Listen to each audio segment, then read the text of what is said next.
Today's interview is with Cody Laughlin. Cody talks about how he went from thinking that a W-2 was his future to realizing that real estate was his future. He started out with single family homes, but then realized that multifamily was the space that he wanted to be in. So he talks about all that good stuff and why he loves multifamily. Really enjoyable interview, really great guy. So you want to stick around to the end for this one. As always, like and subscribe on Wrestling with Real Estate, the YouTube channel. Go to the WWRE Podcast and give me a 5-star rating and write me a review if you think it's worthy. And I'm looking to speak to as many of you as possible. If you're interested in real estate, whether you're a beginner or an intermediate or advanced, wherever you are in your real estate journey, I'd love to get to know you, see if there's any way I can help you. So there's going to be a link in the description below, or go to the WWRE Podcast and sign up there. And I'd love to get on a call with you. But before that, enjoy today's great interview with Cody Laughlin.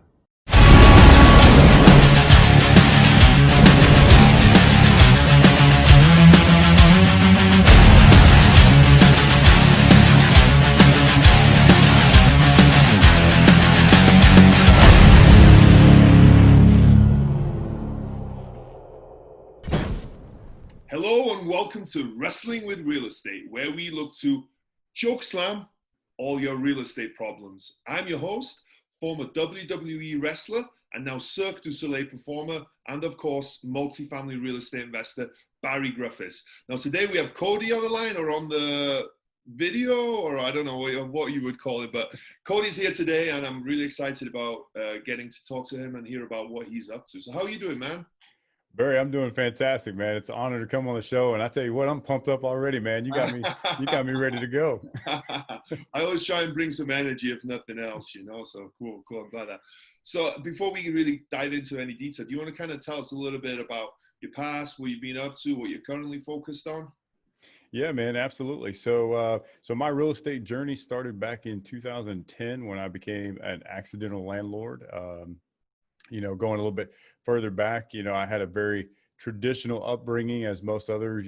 I had parents that were working class parents that really drilled in the value of education. And, that was what I was ingrained with growing up. And so I did exactly what I was taught to do: go to school, make good grades, get a good job after graduating, college. And I did just that. And that was back in 2008, and started my W-2. And if anybody recalls, back in 2008, we're in the heart of the Great Recession, and, I'm watching people that have been working, getting near the end of their retirement age, and they couldn't retire because, their retirement accounts have been wiped out. And, being young and right out of school, and I was like, oh, I'm gonna beat the system, right? I'm gonna go study, and I'm gonna learn how to beat the game, if you will. And,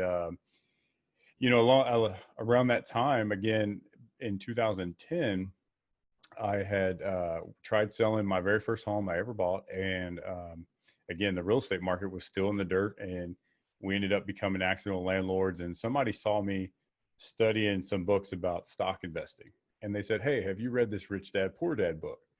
And man, read the book and completely derailed my entire life for the better. But I was going to go pursue the corporate dream and move up the corporate ladder, go back to school, get my master's. And man, I read that book and everything just stopped, and it was like a light bulb went off, and I was like, "Oh man, this is what I need to be doing," And again, it was coincidental that I had the rental house that I had no idea what the heck I was doing, and so I made real estate my focus from there, and just decided, hey, this is where I want to pursue, and this is the dream that I want to depend on for my retirement.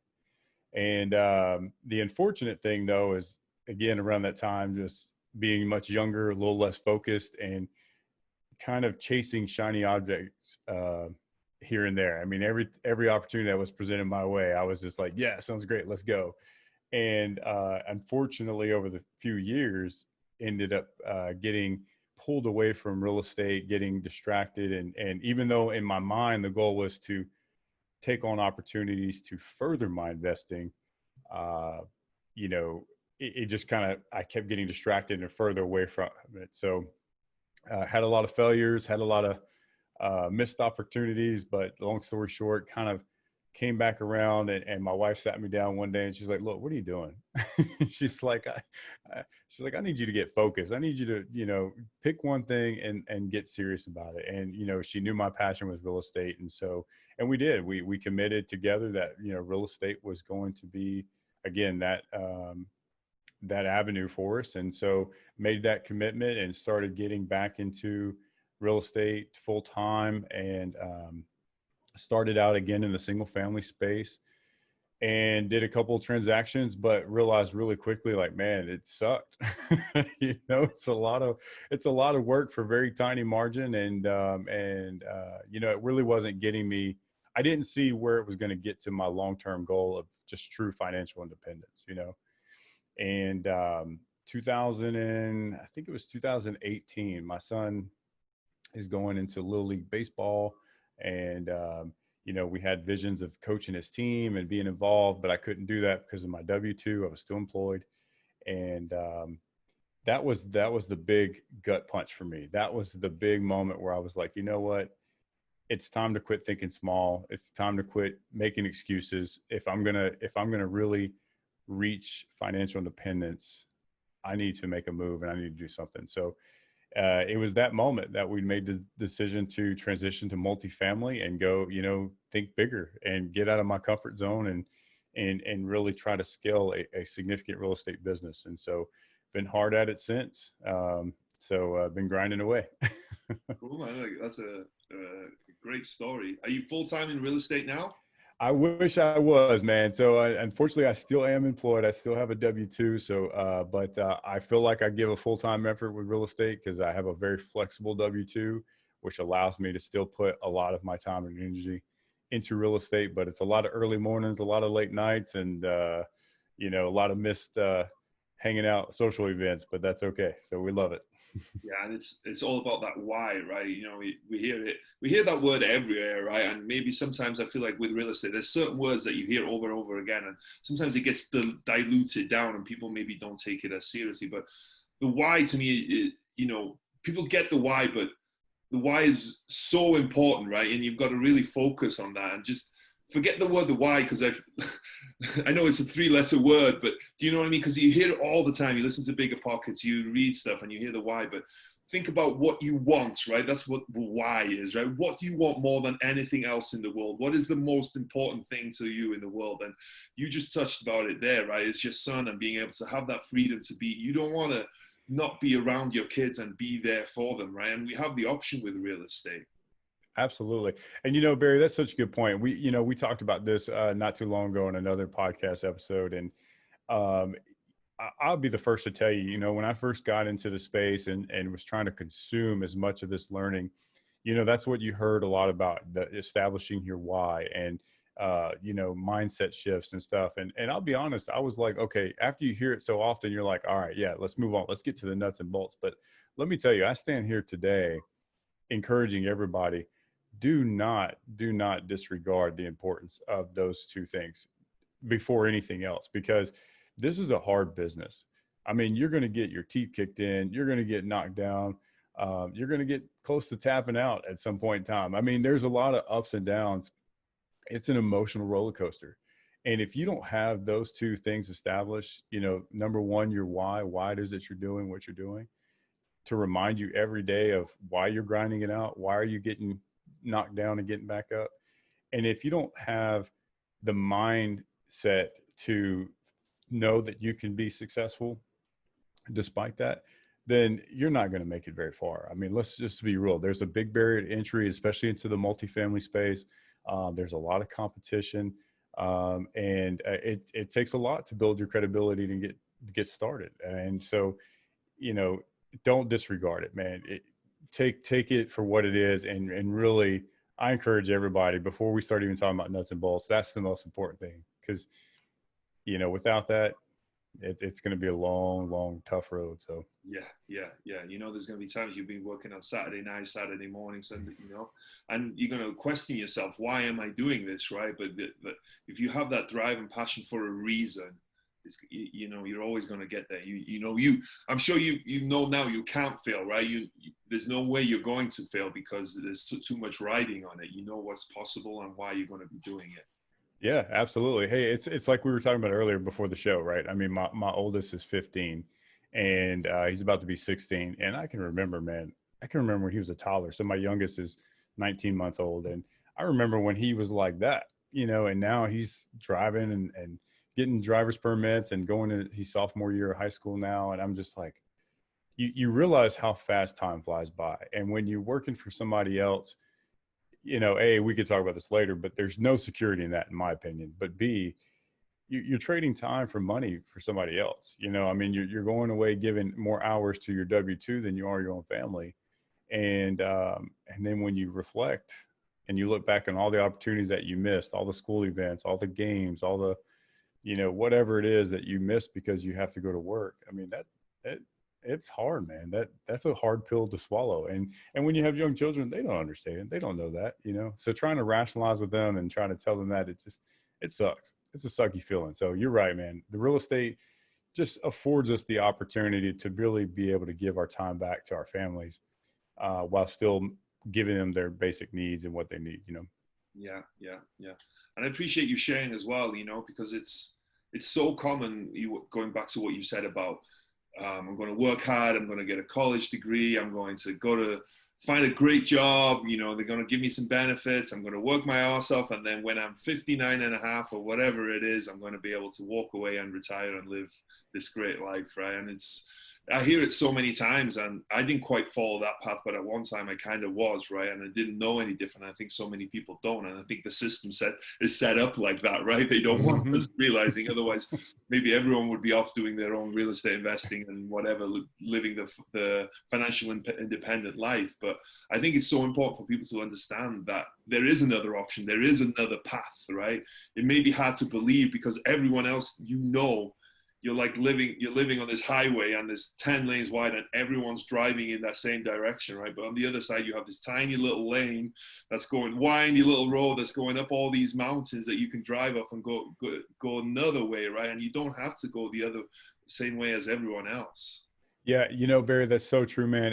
And again, starting my career in 2008 in the Great Recession, and then now us going through the pandemic, it's like, when you go through those massive economic shifts and you see the negative impact that it has on people's lives, it's hard for me to not understand how people still think that a W-2 is secure. And I'm not knocking anybody. I mean, listen, like you said, we're ingrained from the time that we're in grade school that to be employees. I mean, you're absolutely right. The system is designed to keep us that way, right? And it's hard to make that transition into understanding that, hey, wow, there is more than just to being a W-2 employee.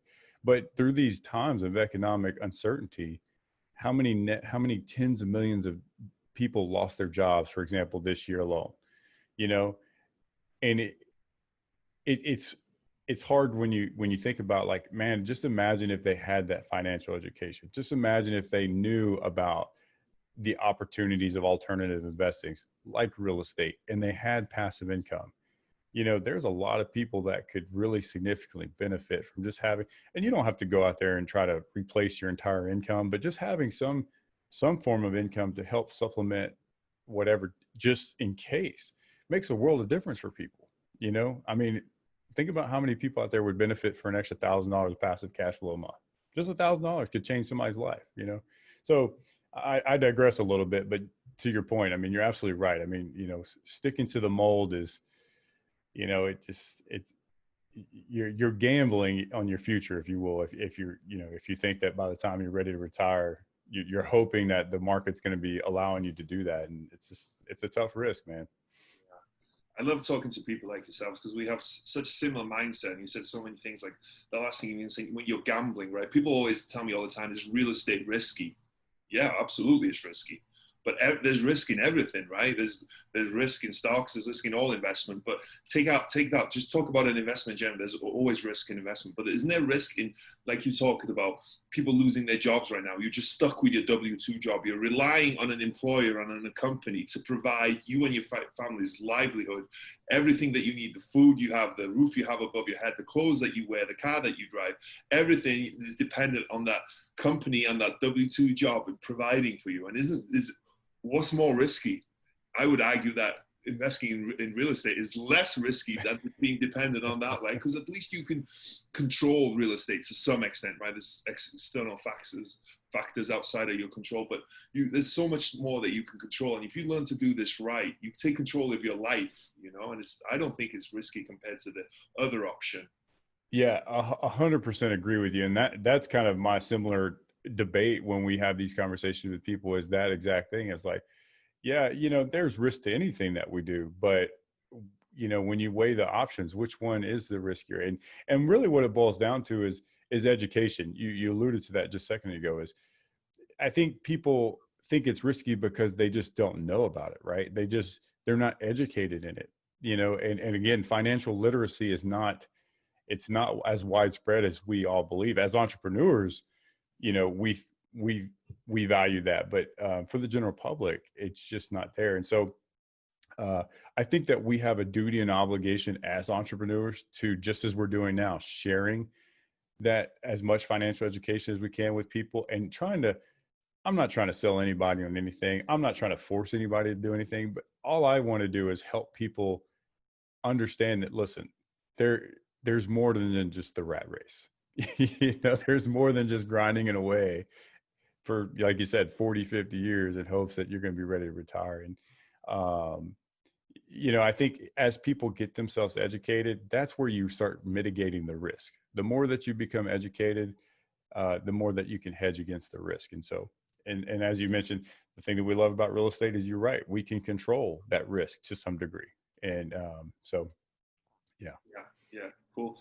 Well, sorry, we got off on a bit of a tangent. I know we had to interview you and talk about your real estate, but I think that stuff is so important. When you touched on that, I just kind of want to go, because I think people who hear this, hopefully they'll learn that. And maybe, if we change one person's mindset, they have a paradigm shift, right? And when they realize, wait a minute, there's, like when we read Rich Dad Poor Dad, right? That was, I'm sure for you, like me, it was a paradigm shift. It was like, wait a minute, hold on a minute, what's going on here?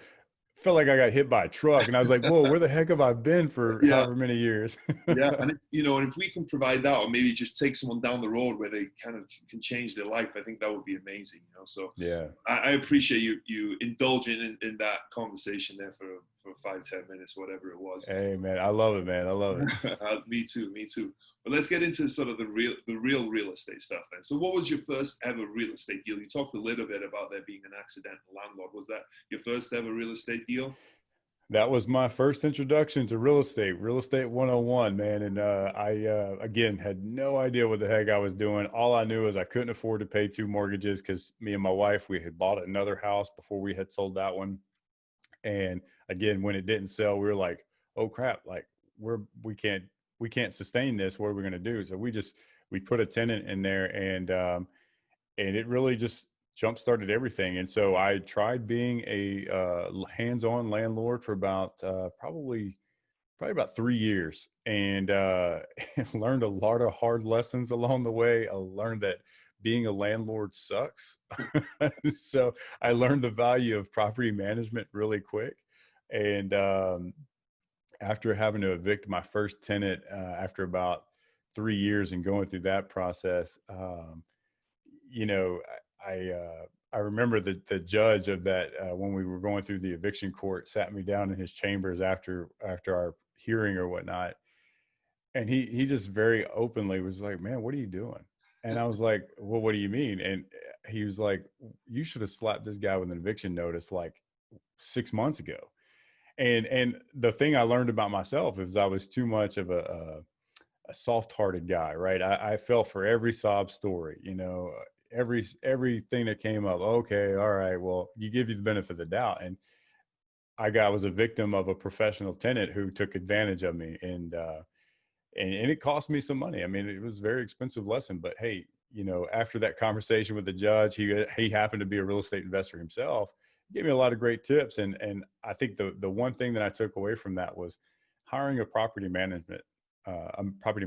And again, that was so valuable for me, because even though it was a single family home, a lot of people don't like the idea of using property management for single family homes. They don't think it's a lot worth it, because it can be costly. But Let me tell you, the peace of mind of having not to chase down the tenants, not having to knock down the doors, not having to take the phone calls at night and whatever, it was well worth the money for me. And so that was my first experience. I actually kept that house, just liquidated it last month, actually. So had it for 10 years and ended up being an infinite return on that property. And, at the end of the day, despite all the headaches, I made a really, really solid return off that. So I was really excited about that.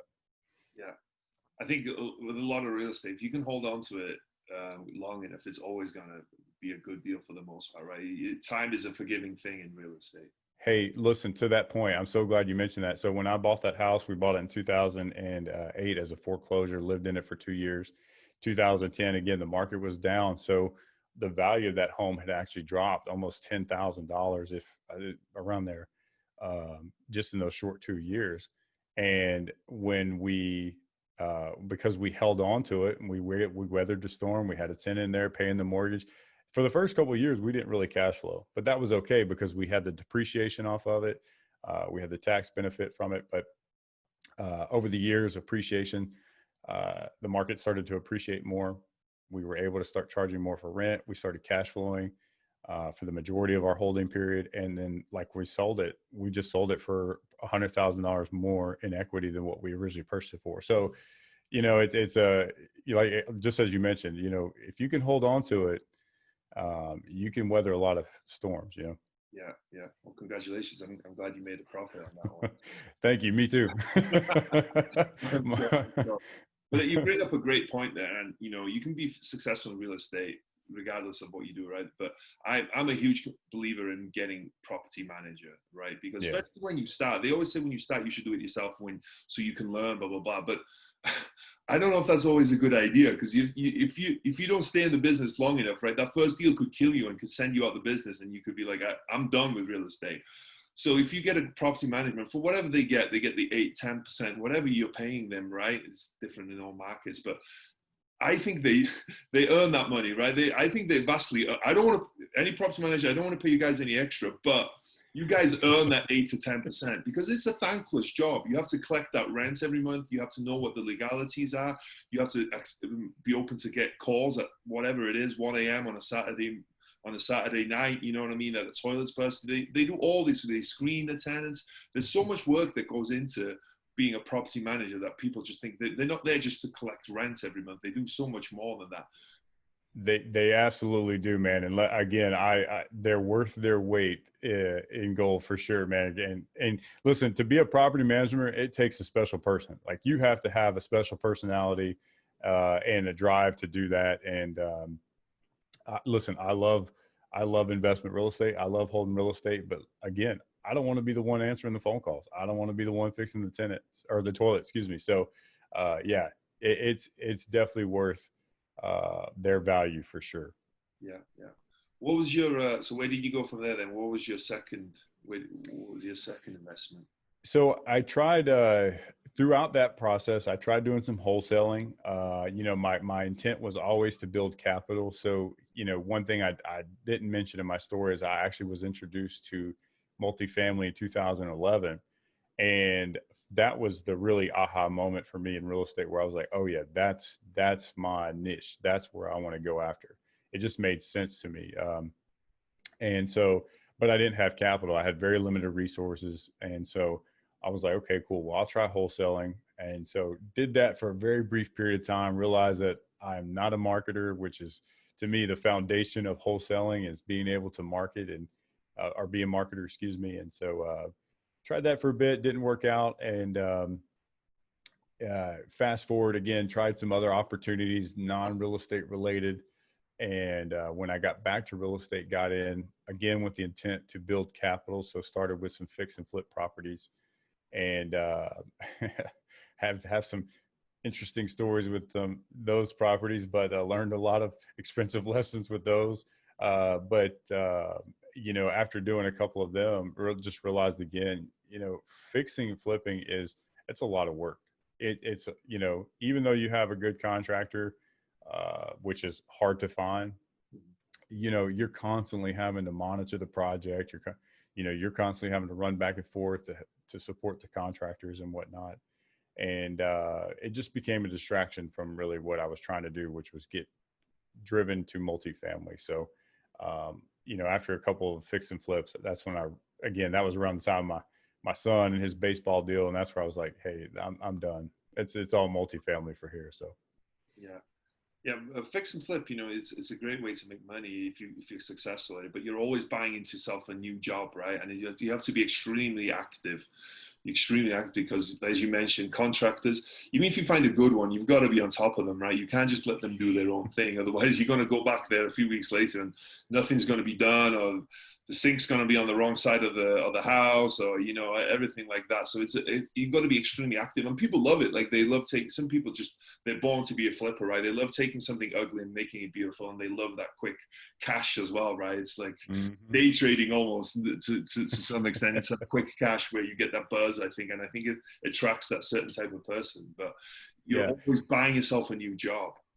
Well, and that's another excellent point, because what people need to understand is you hear this in the industry, is fixing and flipping is not investing, right? Because you're putting money in and hoping for a short-term return, but it's very transactional.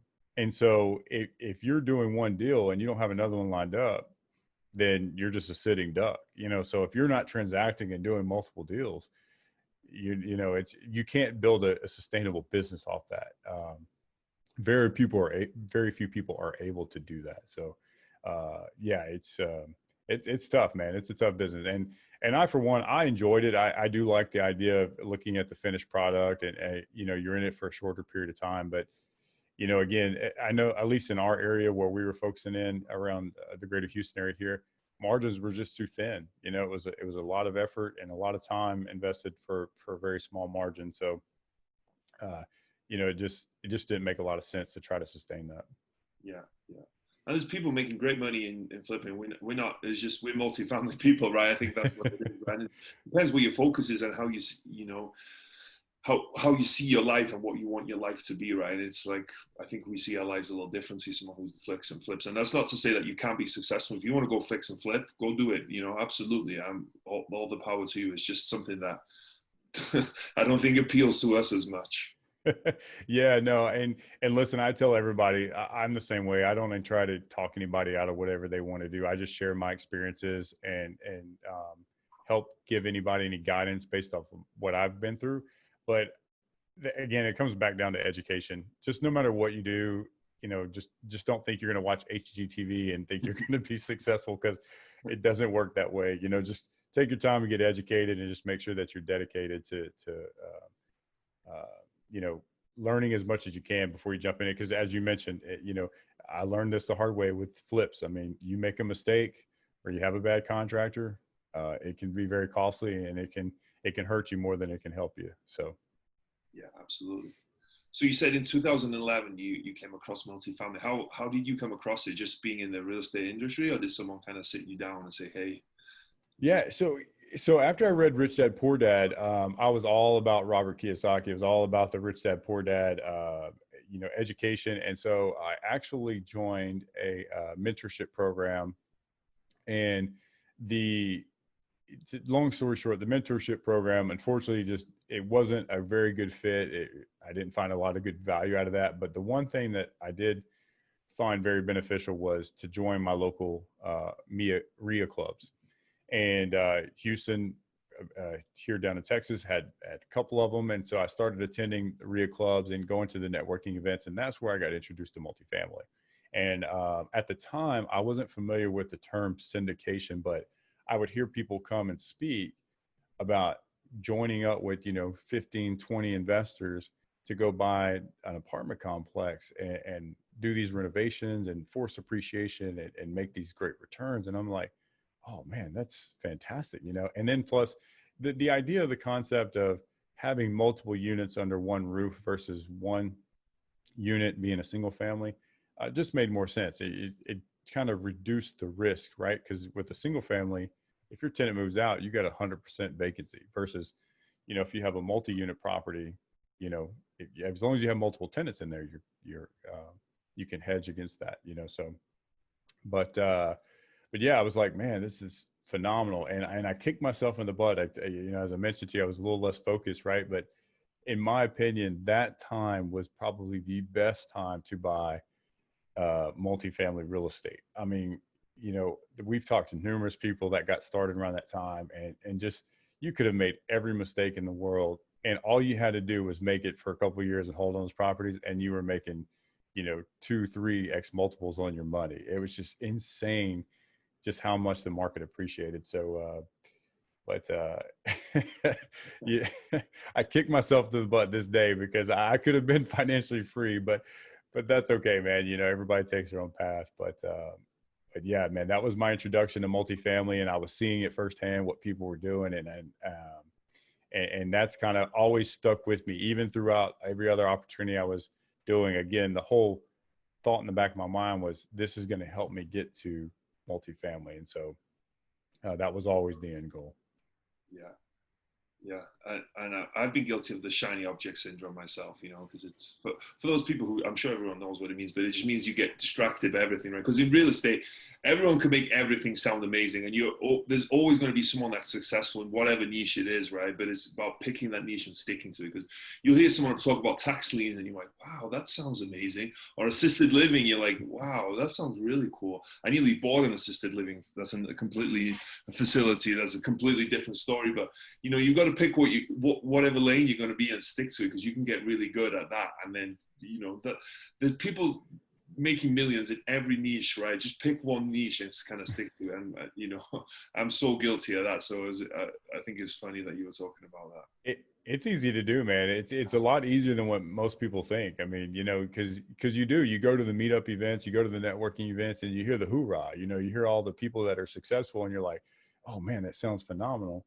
But when you really get into it, again, it's a lot of work. No matter what avenue you take, it's a lot of work. It's a lot of grind. And so I absolutely agree with you, man. Take your time. My biggest message to people now is, look, don't feel rushed. You're not going to miss out. Real estate's always going to be here. Take your time, figure out what we talked about earlier, right? What is your why? What is your goal? What are you trying to achieve? And then build your strategies around what it is that you're trying to achieve, and then stick with it. Whatever it is, stick with it. If it's single family, great, stick with it. If it's multifamily, cool, stick it, because it's going to take some time. So you can't be an expert at all things. You got to pick one, and that's really what's going to help you accelerate. Yeah, absolutely. So then, you decided a multifamily was the right vehicle to you, and you said that incident with your son, that you weren't able to coach the baseball kind of hit home. Where are you now with your multifamily investing? Yeah, so we started passively investing last year.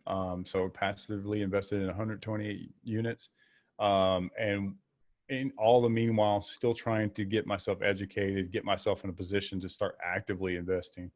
And I had a fortunate pleasure of working with a general partnership group last year on an opportunity on a deal in Oklahoma. And long story short, no longer a part of that deal for various reasons. But, that was my first experience to the general partnership aspect of the business, and learned a lot through that.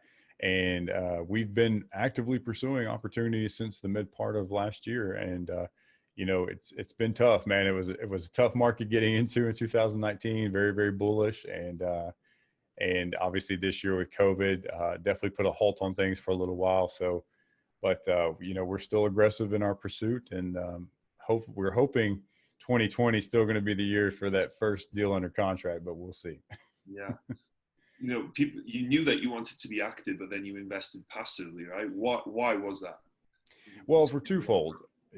I mean, number one, I think it was a great way for me to have some credibility as far as, saying that I'm involved in the space, right? I'm not just going there and getting educated. I'm actively investing, passively investing in the space. But so, and in return, I'm getting a return on that, right? So, but also too, most importantly for me, it was learning from other operators that are successful, right? And what a great way to get an education from actually being involved in the business. So, networked with an investor who had a great track record, was in a phenomenal market in Arizona, Phoenix, and just saw an opportunity and really was able to really learn how these guys are acquiring the deals. How are they structuring the equity? How are they setting out the business plan? How are they executing the business plan? How are they communicating with investors, which is absolutely huge if you're raising money from other people. Communication is just absolutely huge. And then now with COVID, I mean, this pandemic that nobody saw coming, how are they managing these assets under dire circumstances, under these crazy phenomenons? And so just being able to learn from them has been just huge. And so being able to take what they've been able to do and implement that in our own business, and prepare ourselves for when we have our own deal, how are we going to structure that deal? And great way to learn. Yeah, I've done the same. I've invested passively as well. I think it's not only are you getting a return on your money, right, but you're getting that education along the way. So you're not paying for education. The opposite. You're getting hopefully your capital back plus some, and you're getting all that education. You're getting the monthly statements, right, monthly reports of what's happening in the property. You see, like you said, what their underwriting looks like, because they usually, I don't know if they sent it out to you, but they send it out to us, like what their underwriting was and what their pro forma and everything like that. But the ultimate one, more than anything, is like you said, is how they communicate, right? How they communicate usually. Do they send out monthly reports? Do they send out quarterly reports? Do they send out, when do they send out the distributions? And then, like you said, the big one for me has been how they've handled the pandemic, right? Because it's one thing to be successful GP, right, when things are going fine, and as you talked about it, the run up in multifamily has been amazing, right? You couldn't do anything wrong, but when things go wrong, that's when you really learn about people and about the syndicators. So that's been huge for me, and I see it often as well. It's a common path that people, they start investing passively, then they get on the the GP side, and then they kind of do as part of a team, and then they might go on to do their own team. And I think it completely makes sense to kind of go that route, and I think because people might be thinking, why did you invest passively when you want to be an active? Well, as we talked about, that's exactly why, because of that, right? So that's cool. What are you guys looking for? So what is you guys' criteria? There's the three of you that's part of the team, right? What are you guys looking for? Yeah, so we're looking for your more core plus assets, and those are being your more stabilized, light value add plays. Especially right now where we're at in the market cycle, we're very, very hesitant to take on riskier deals or deeper value add deals that may not have a good long-term debt that can be applied to the acquisition. And so, we're looking for something that's, again, stabilized occupancy, 85, 90%, 1980s vintage or newer. I think as newer investors in the space, to think that you're going to call up brokers and get the top of the line quality deals is not the case. And so you still have to be disciplined to your criteria though. And I only say that because, we started out looking at, 1960s, 1970s product, but, realize that there's a lot of deferred maintenance. There's a lot of CapEx that goes into those properties. And there's a specific skill set that you need. You need you don't necessarily need the construction skill set, but you need a good team around you that help manage that. And so because of that, we've been sticking more towards, again, just the quality assets, 1980s or newer, primarily a 2-bedroom unit mix. We like the idea of, we don't really like the 1-bedroom unit mixes and such. And so, but we're looking primarily in Houston, San Antonio. Again, Houston's our backyard here. Looking at some markets over in Tennessee. We like Kansas City. We started looking at Kansas City now. So we're looking for markets that have either great fundamentals, both from job growth, population growth, just the general economics, but also maybe up and coming appreciating markets, and so, yeah. And, starting out, I know this firsthand, it's hard to get brokers to take you seriously, like, especially, I'm guessing you guys are looking at 100 units plus? So 60 to 200 units is our target. And, again, going back to our conversation about property management, I mean, all of my partners, well, one of my other partners, we're still W-2 employees, and we we don't have the time to invest in having to be hands-on. So we like the idea of being able to manage the manager. So we want something that can justify putting third-party property management in place, and we could just manage the manager and execute the business plan that way. Okay, yeah. And how are you creating these brokers relationships to start off with? Because it's hard to get them to take you seriously to start off with, right? I know you have some experience with being on a GP side that you mentioned earlier and invested passively, but they have people, especially right now, people calling them up all day, every day, right? And I'm feeling this myself, right? Is that to get them to take you seriously, right? I'm going to buy a 200 unit property, right? They're like, well, yeah. Okay, how?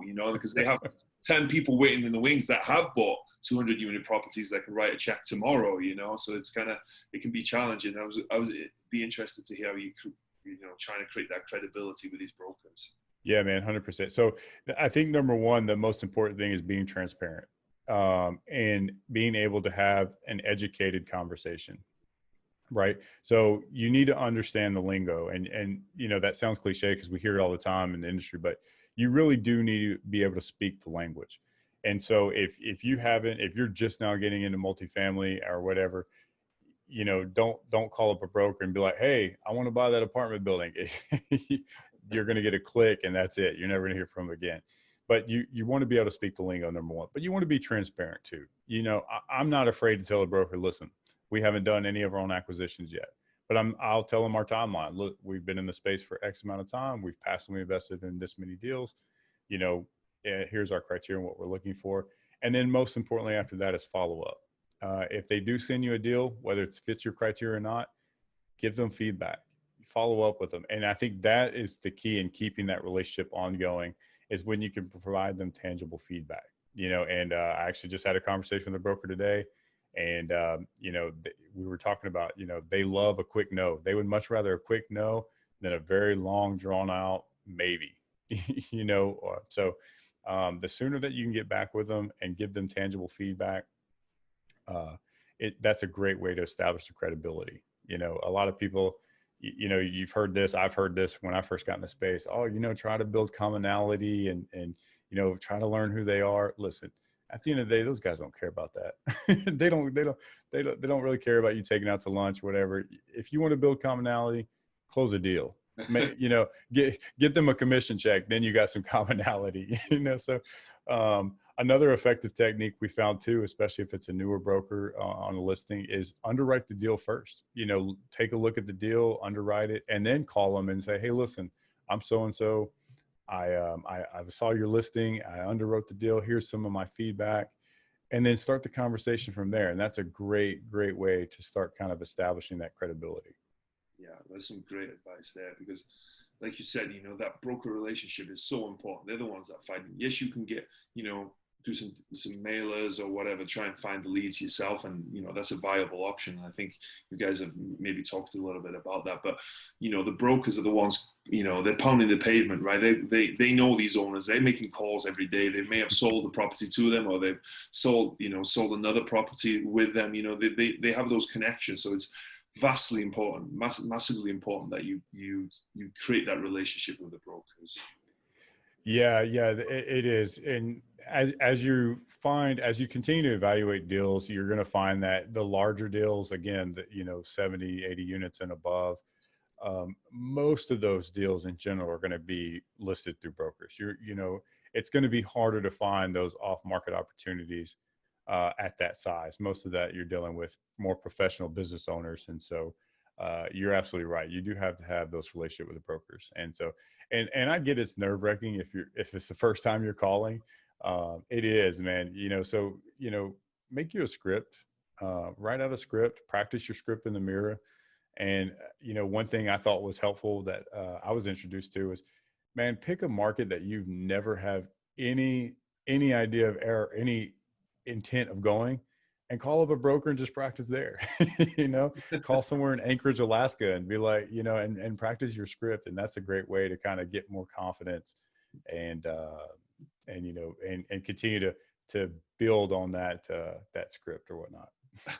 That's funny you said that. I was going to suggest the same thing. If you just pick a broker, these poor brokers in, wherever it is in the middle of nowhere, probably get a ton of calls from people that have no interest in buying from them. But that's so true, right? Because it is getting used to that talk, getting used to that conversation, getting used to speaking without and sounding knowledgeable, sounding like you know kind of what you're doing, right? And believable. Because the problem that brokers have, for one, right, they don't want to waste their time with time wasters, right? They get that call every day. But also, if they're going to have someone buy a property with them, they bring in the buyers, right? So if this person's selling a property, they're trusting that broker to find buyers for that.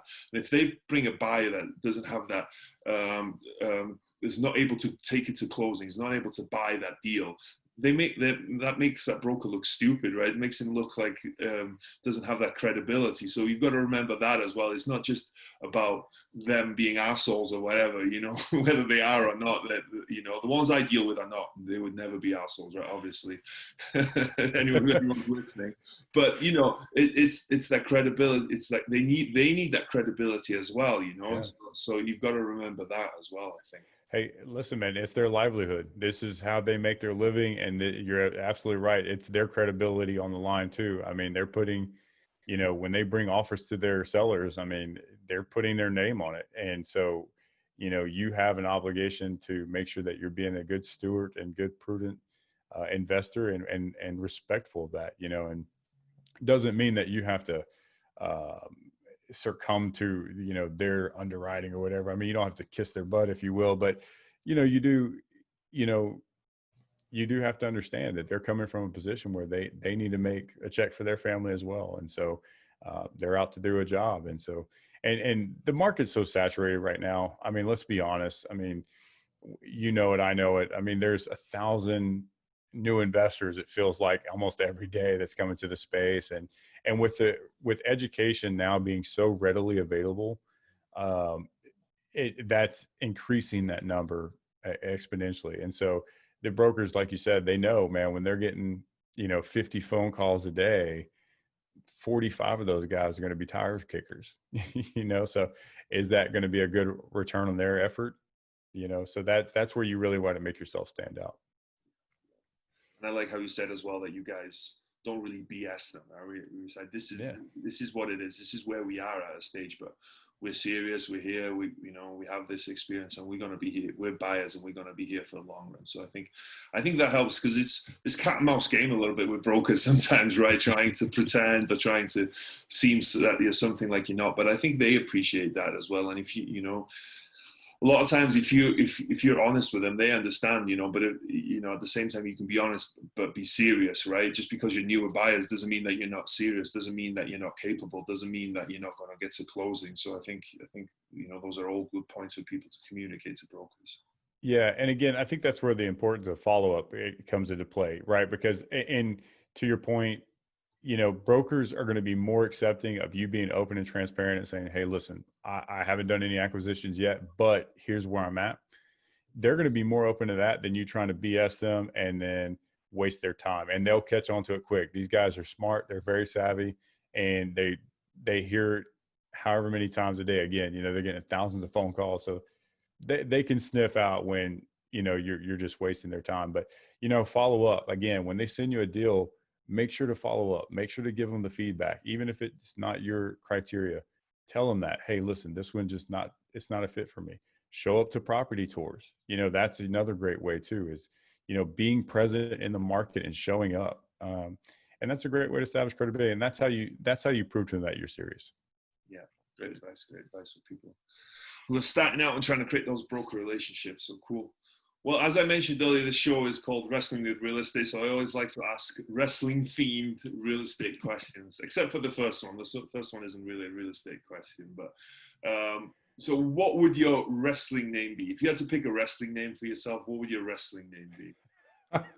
I'm not going to lie, man. The whole interview, I'm thinking in the back of my mind, like, man, what in the world would my name be? This is going to be kind of cheesy, but I guess I'll have to go with the Bear. Okay. When I was a pretty big kid when I was born, I think I was 10 pounds, 5 ounces when I was born. And so my nickname around the family was Cody Bear. Okay. I'm a little embarrassed to say that on the show, but, but I'm gonna go with the bear because I'm still a pretty big burly guy. So not as big as you, but you were pretty much. My son was born now. He was only 5 pounds. Everyone, when I told everyone I was having a boy and I was pregnant, everyone was like, "Oh my God, he's going to be huge. He's going to be huge." But he was only 5 pounds. I don't know, 7 ounces or something like that. So, wow. Yeah. He's got a long way to go, though. Don't worry. I'm sure he'll follow right in your footsteps. Every wrestler has a special move. What would your special move be in real estate and why? Oh man, that's a tough one. Man, I don't know if it's going to make a lot of sense, but I guess the chokehold. Once I grab on to something, especially right now where I'm at in my investment journey or my entrepreneurial journey, I'm not letting it go. We're going to get it, and I'm not going to let go until I get what we want. And so, my end goal is financial independence. I'm holding on to that, and I'm not, I'm gonna suffocate the crap out of it until I get there. So that's awesome. I love that. Yeah, and it's that perseverance, right? Absolutely. Yeah. What's been the biggest body slam you've taken in your real estate investing career? My first flip house. I hired a bad contractor, and it cost me a lot of money and a lot of time lost and a lot of headache. And that was pretty painful. Learn the hard way that cheaper is not always better. So yeah, that's definitely a lesson for me as well. When you start out, you think you want to get 3 or 4 beds, and whatever one's the cheapest one's the one that you're going to go with, right? But it's not that. You want quality of work. You want to know that they're not going to steal your money. That they're going to turn up, and then they're going to do it in the timeline that they said they would. So going back to that, what was your biggest lesson with hiring that contractor? What would you have done differently, I guess? Well, first thing I would have done differently, I would have made sure that he was licensed and insured. He was not. I would have actually walked the properties that he had said he'd done work on instead of showing me pictures. I actually went and saw the properties that he had done work on to validate the quality of work. And I would have probably early on in the project, when I started sensing that things weren't going right, I should have righted the ship there. I should have started making moves and either, I should have gotten rid of them a lot earlier than what I did is really when I started seeing things that I knew wasn't right, but probably just didn't have enough confidence to say it. I should have, I would have went back and I would have definitely, shaken things up a lot sooner than I did. Yeah. Cool. I think that's a lesson for all of us, right? Yeah. Contractors, it's tough dealing with them, But contractors might say it's tough dealing with real estate investors as well, right? There's always 2 sides to the coin, so there's that. Was there a moment you were standing on the top rope, getting ready to jump, but you were too scared? What was it, and how did you overcome it? Yeah. So 2011, again, I got introduced to multifamily and, saw that as the investment vehicle. And I was young and motivated. But I also had a limiting belief like, oh man, I can't do this. I don't have the resources, or I don't have the capital, or, and I missed out on a lot of good opportunity there. We talked about it earlier. So how I overcome it, I went through a lot of painful and expensive lessons trying to pursue other opportunities. But, when I got recommitted, I did just that. I got recommitted and I got focused, and I stayed disciplined to that focus. That, again, what we talked about earlier, the why and what was the end goal. And once I had those two, there's no shaking, there's no, even at times now, I mean, look, I'll be honest. I tell you, we talk about mindset. Like there's times where I'm like, oh, man, you get that fear of missing out syndrome. You're like, okay, we've been grinding at it for 1.5 years now, and we still don't have a deal under contract yet, so you start questioning some things. That's just natural. But at the end of the day, it's not going to make me waver. I'm still focused. My criteria is not changing. My investment strategy is not changing. My efforts not changing. We're in it for the long haul. And so, I overcame it through those lessons learned, but just being disciplined, man, just being focused, disciplined, and not forgetting what that why is. always reminding yourself of what that why is. That's huge. That's so huge. And I appreciate you sharing that, amongst other things that you shared today. But before we go, if people want to hear more about what you're doing and get in contact with you, how can they do that? Yeah, man, I appreciate that. So you can check me out on my email, Cody@blueoakinvest.com. Also on Facebook and LinkedIn, and you can follow us on Instagram.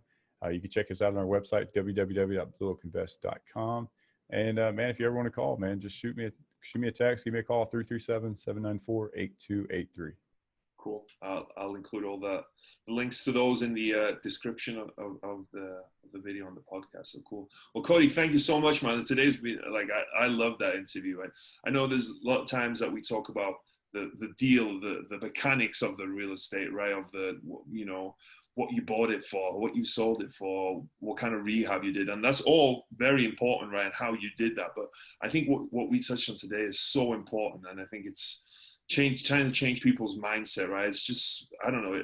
I'm so passionate about it, right? Because I know that there's so much out there for people to be able to do. You don't have to be stuck in this rat race, as you talked about. You don't have to be stuck in this life that you think is going one way, right? You can make so much happen in your life, and you're in control of your destiny. You're in control of your life, and you can design it to be whatever you want. Whatever you want, you can make your life be, right? You can make it into that. And I think that's just such a powerful thing to be able to tell people and to be able to share. And I think we kind of touched on that today. Yeah, absolutely, man. You're absolutely right. What a great way to sum it up, man. Again, you got me fired up. I'm ready to go, man. So let's go get some deals. Let's do it, man. Let's finish out the year strong. But hey, I appreciate you letting me come on and share my story, man. Love the conversation. Had a great time. Cool. Thank you. Me too. Thank you. Thank you so much for making the time. And I know you're a busy guy, so I appreciate it. Absolutely.